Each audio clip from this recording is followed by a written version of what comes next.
우리 함께 사도신경으로 신앙 고백하시겠습니다. 나는 전능하신 아버지 하나님 전지의 창조주를 믿습니다.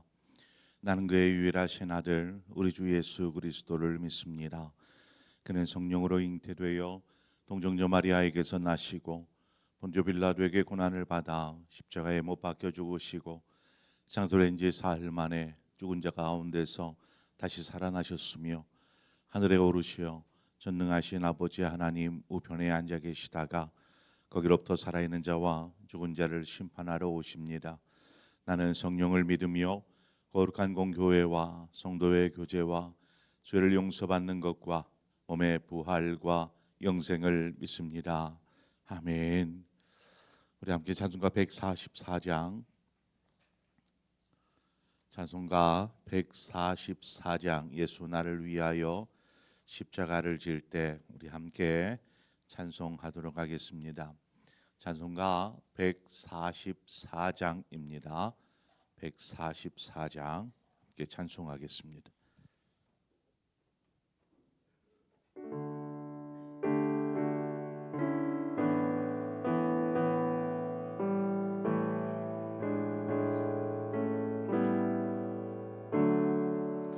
예수 나를 위하여 십자가를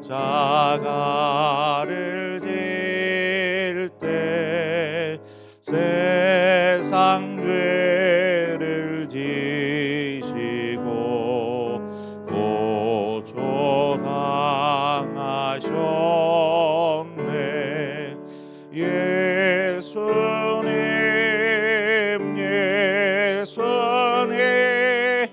나의 죄 위하여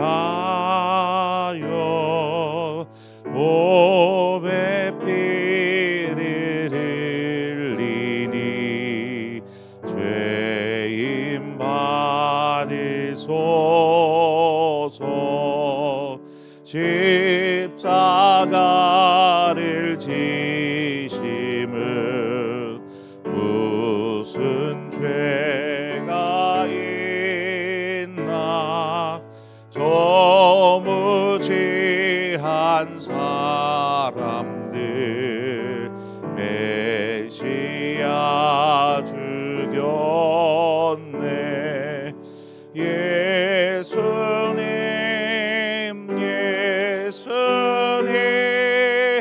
나의 죄 위하여 몸에 피를 흘리니 죄인 받으소서. 피와 같이 붉은 죄 없는 이가 없네. 십자가의 공로로 눈과 같이 되네. 예수님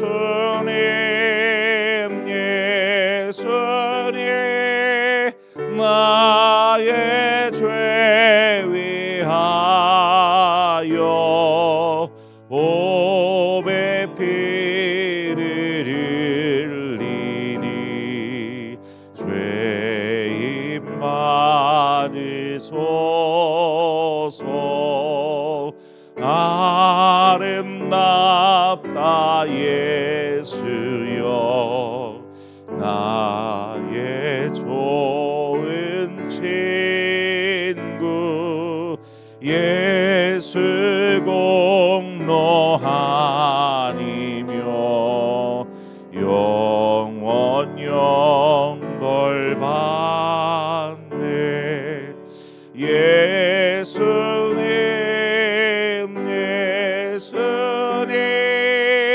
나의 죄 위하여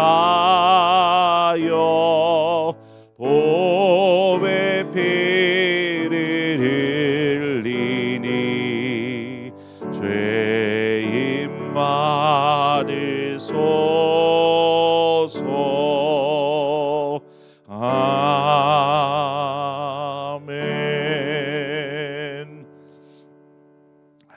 말씀 욥기 6장 14절에서 23절의 말씀입니다. 욥기 6장 14절에서 23절의 말씀 우리 함께 보도록 하겠습니다. 14절부터 제가 먼저 읽겠습니다. 낙심하는 자가 비록 전능자를 경외하기를 저버릴지라도 그의 친구로부터 동정을 받느니라.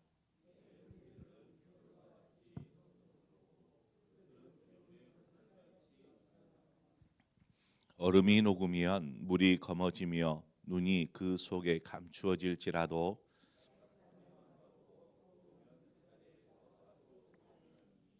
대상들은 그들의 길을 벗어나서 삭막한 들에 들어가 멸망하느니라.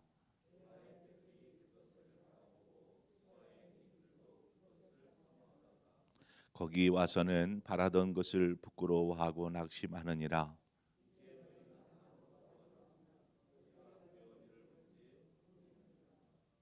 내가 언제 너희에게 무엇을 달라고 말했더냐? 나를 위하여 너희 재물을 선물로 달라고 하더냐?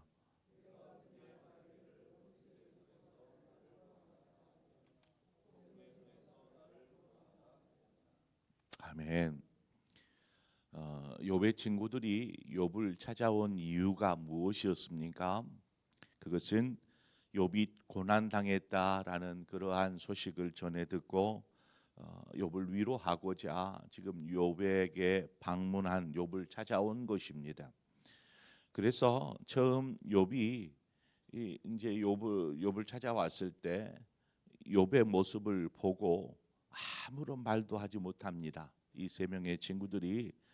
그리고 그냥 그 자리에서 자신들이 입고 있던 옷을 찢고 또 재를 머리에 날리면서 일주일 동안 금식하면서 그 욥의 고통을 함께 하죠.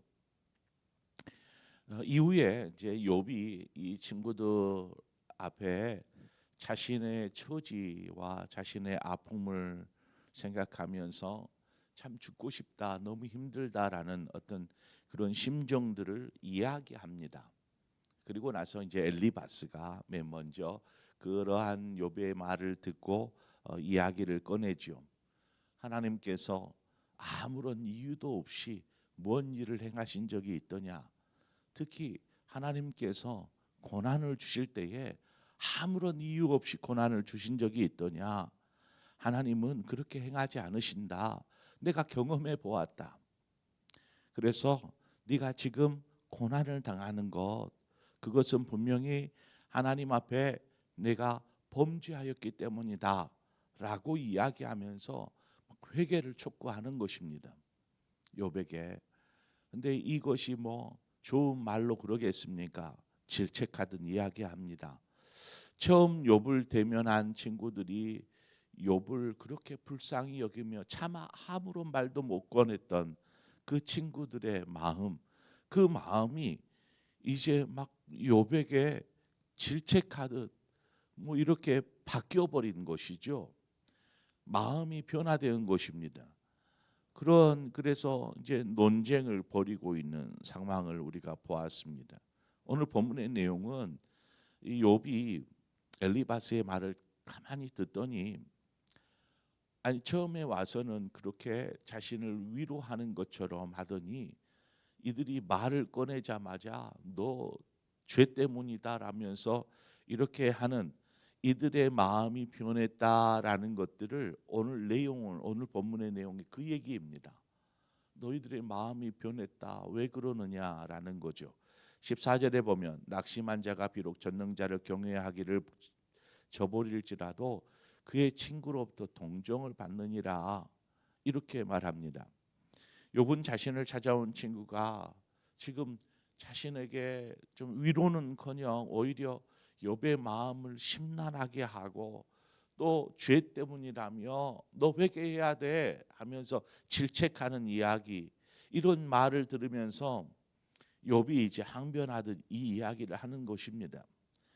그렇지 않아도 너무나 힘들고 그래서 죽음을 생각하고 있는 이러한 상황에서 친구들의 그 말들, 질책어린 말들, 이런 그 버티기조차 힘든 상황에서 이런 이야기를 들으니까 욥의 마음에 실망감이 너무나 컸던 것입니다. 자신을 막 죄 때문에 몰아세우는 이러한 친구들을 보면서 막 실망한 것이죠. 욥이 자신의 실망감을 두 가지를 비유해서 이야기합니다. 하나는 개울을 비유해서 이야기하는데 건기가 되면 이제 온도가 이렇게 올라가기 때문에 저 이제 그 헐몬산에 있는 그 만년설들도 조금은 이제 이렇게 녹아내리게 됩니다. 녹아내리면 그것이 흘러서 개울을 형성하게 돼요. 그 전에는 이렇게 말라 있던 개울이 이 이제 만년설이 녹으면서 이제 물이 흐르기 시작하고 그 개울 물에는 그 산에서 흘러내리는 그 물이 그 흙이나 혹은 자갈이나 이런 것들을 함께 씻겨서 이렇게 물과 함께 내려가게 됩니다. 그러다 보니까 물이 검은색을 띠는 것이죠. 이러한 여러 가지가 같이 섞여서 내려가다 보니까 그러나 이제 그렇게 흘러가던 물도 그 건기의 그 뜨거운 햇볕 아래에서 어느 순간 곧 말라버리게 됩니다. 많이 흘러내리던 물도 저 밑에 내려가다 보면 어느 순간 땅에 스며들기도 하고 증발되기도 하고 해서 그조차도 말라버리게 됩니다. 하얀 눈에서 녹아내린 물, 그 물이 그 검은색이 될 정도로 이렇게 되었다라는 것은 친구들의 마음이 이렇게 변해버렸다라는 것을 우회적으로 지금 욥이 이야기하고 있는 것이죠. 또 한 가지는 뭐냐면 상인에 대해서 이야기하고 있는데 아라비아 상인들이 이제 무역을 하기 위해서 먼 길을 이렇게 오고 가고 하지 않습니까? 장거리 여행을 하다 보니까 많이 지치기도 하고 특히나 사막을 가로지를 때에는 물이 필수적인 것이죠. 그런데 이제 물이 바닥이 나서 시내를 찾고 뭐 오아시스나 이런 것들을 찾게 됩니다. 말라버린 개울에서는 도저히 물을 찾을 수가 없게 되죠. 만약에 오아시스를 찾지 못한다면 이들은 사막에서 방황하다가 죽음을 맞이하게 될 것입니다. 자, 욥은 자신을 그 뜨거운 햇빛 아래에서 사막을 횡단하는 이러한 상인들의 그 힘겨운 모습을 비유적으로 이야기합니다.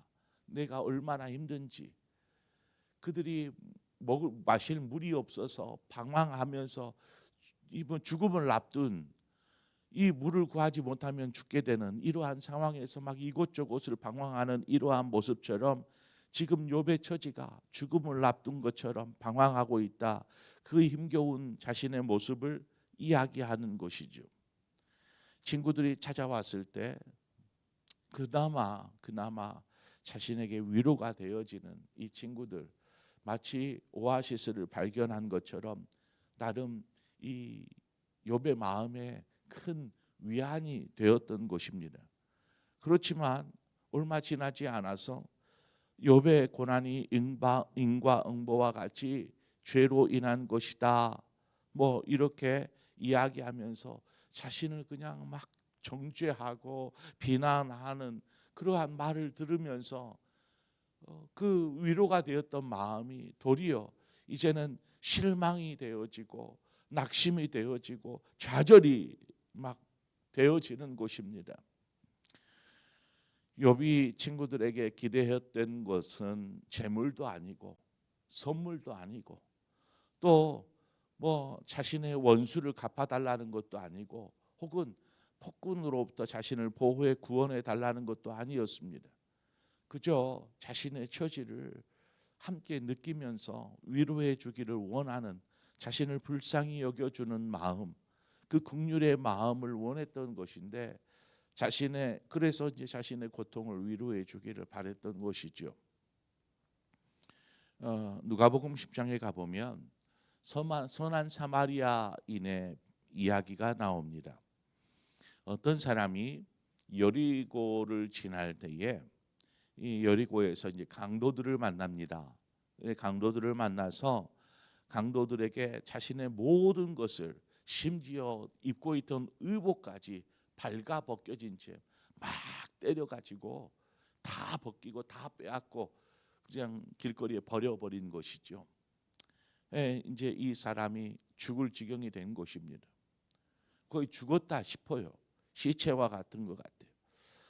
그런데 그 길을 제사장이 지나갑니다. 제사장이 그 길을 지나다가 이 사람이 이렇게 그냥 거의 알몸으로 그냥 온통 상처투성이에 꿈쩍도 하지 않은 채 피 흘린 채 이렇게 쓰러져 있는 모습을 보아요. 제사장이 그 사람을 보고 그냥 피해서 지나가 버립니다. 그 다음에 누가 오냐면 레위인이 그 길을 지나는데 또 레위인도 그 사람을 봐요.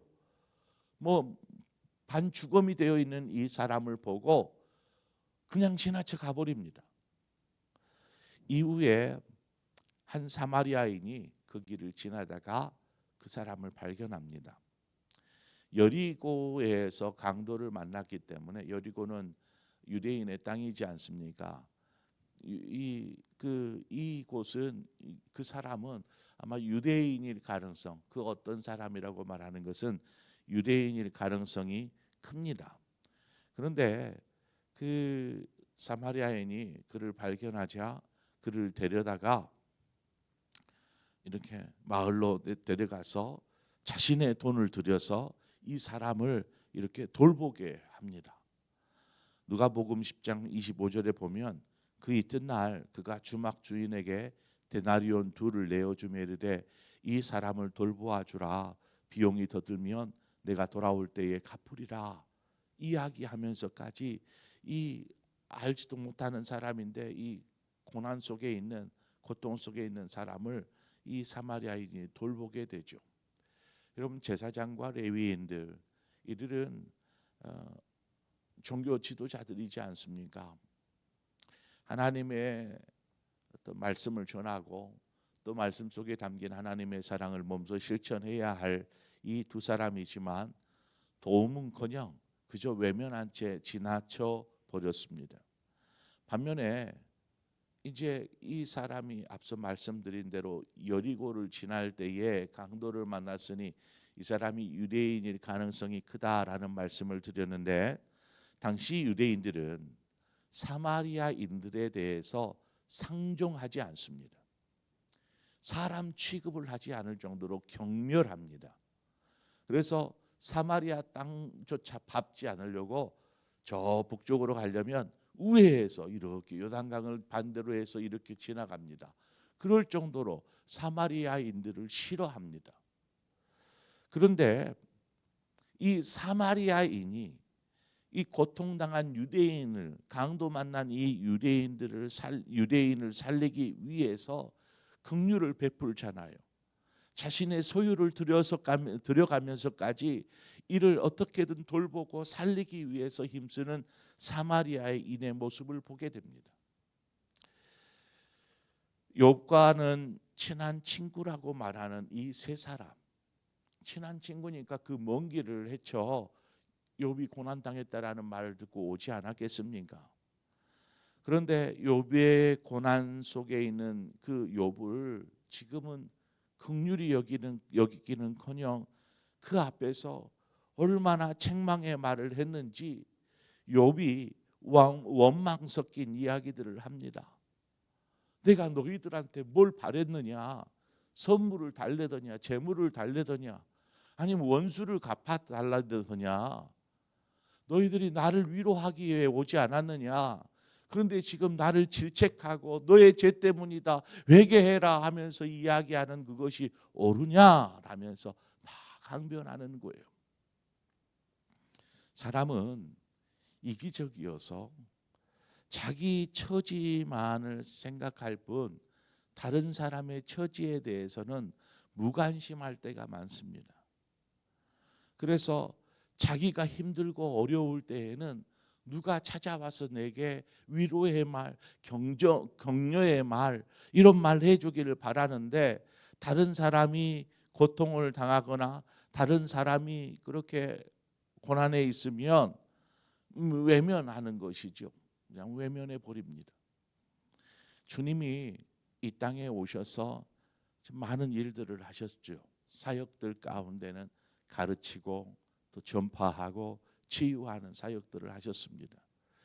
주님의 치유의 사역 가운데에는 대부분이 다 기적이었죠. 기적적으로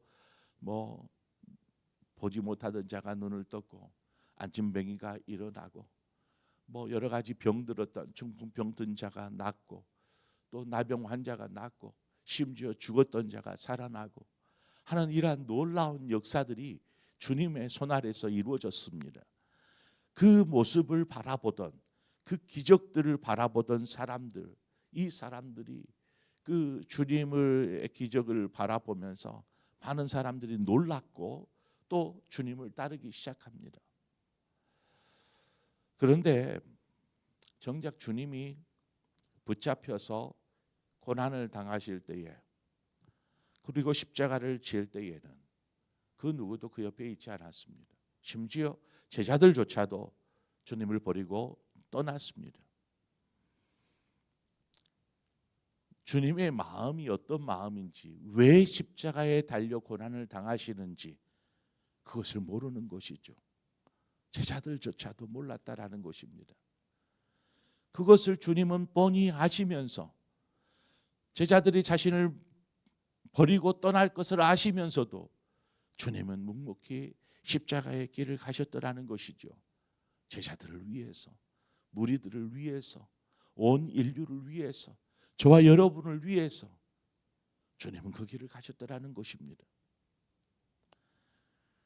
주님의 사랑은 우리처럼 변덕스럽지 않고 변함이 없더라는 것이죠.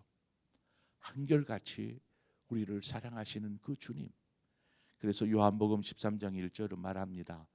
유월절 전에 예수께서 자기가 세상을 떠나 아버지께로 돌아가실 때가 이른 줄 아시고 세상에 있는 자기 사람들을 사랑하시되 끝까지 사랑하시니라. 끝까지 사랑하시니라. 죽을 때까지, 십자가에 달려 죽으실 때까지 주님이 사랑하셨더라. 그렇습니다. 하나님의 사랑은, 주님의 사랑은 변함이 없더라는 것이죠. 우리가 주님을 부인해도 주님의 사랑은 변함이 없었습니다. 이처럼 사람들은 변해도 주님의 사랑은 변함이 없는 것처럼 그 변함없는 사랑 앞에 우리 역시 주님 앞에 변함없는 주님을 향한 사랑이 있기를 소망합니다. 또한 변할지라도 우리를 그렇게 사랑했던 주님을 본받아서 다른 사람이 내가 그렇게 저 사람이 아플 때, 고통스러울 때, 고난에 있을 때 찾아가서 위로해주고 격려해줬는데 내가 고난에 자니까 그냥 나 몰라라 하고 그냥 그러는 사람들을 보면 얼마나 얄밉습니까?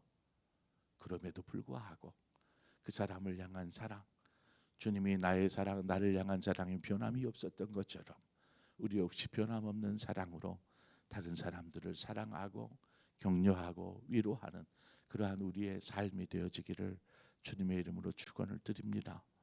함께 기도하겠습니다. 좋으신 하나님 아버지, 은혜와 사랑을 감사합니다. 하나님, 우리가 얼마나 이기적입니까? 내가 필요할 때에는 사람들의 도움을 찾고 또 다른 사람이 필요할 때에는 내가 다가가서 그들의 도움이 되어주고 위로자가 되어줘야 하는데 다른 사람의 사정에는 관심이 없고 그저 내 사정에만 생각하고 왜 나에게 관심을 두지 않는지, 왜 나를 위로해 주지 않는지 이런 이기적인 마음으로 우리가 살아가지는 않습니까? 주님께서 우리를 사랑하실 때에는 결단코 이기적인 마음이 아니라 온전히 자기 생명까지도 내어주기를 그저 끝까지 사랑하시는 그 주님을 본받아 우리 역시 주님을 그렇게 사랑하고 내 옆에 있는 형제들, 내 옆에 있는 이웃들을 그렇게 사랑할 수 있는 마음을 허락하여 주옵소서. 그래서 주님을 닮은 삶을 살게 하여 주옵소서. 혹여 마음에 또 그런 마음으로 인하여서 욥처럼 마음이 상하지 않도록 우리의 마음에 주님의 사랑이 오히려 힘이 되어지고 위로가 되어지고 주님을 바라보면서 일어설 수 있는 우리의 삶이 되게 하여 주옵소서. 예수님의 이름으로 기도합니다. 아멘. 오늘 이 시간 말씀을 생각하면서 나는 누군가에게 위로자가 되어지고 있는가? 우리의 위로자 되신 주님을 생각하면서 하나님, 내가 누군가의 위로자요, 격려자요, 또 힘이 되어줄 수 있는 사람이 되게 하여 주옵소서. 또 누군가가 나에게 위로해 줬으면, 동정해 줬으면 하는 마음도 있지만 하나님, 나를 위로해 주시고 하나님의 사랑 변함이 없고 그 사랑을 바라보면서 사람을 바라보면서 사는 삶이 아니라 하나님 바라보면서 믿음 안에 사는 삶이게 하여 주옵소서. 우리 그런 마음으로 함께 기도했으면 좋겠습니다.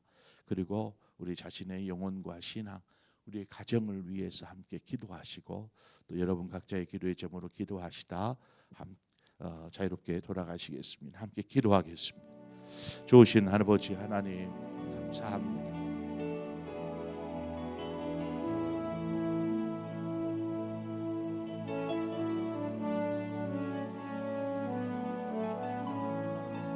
하나님께서 우리를 향한 그 사랑, 조건도 따지지 않고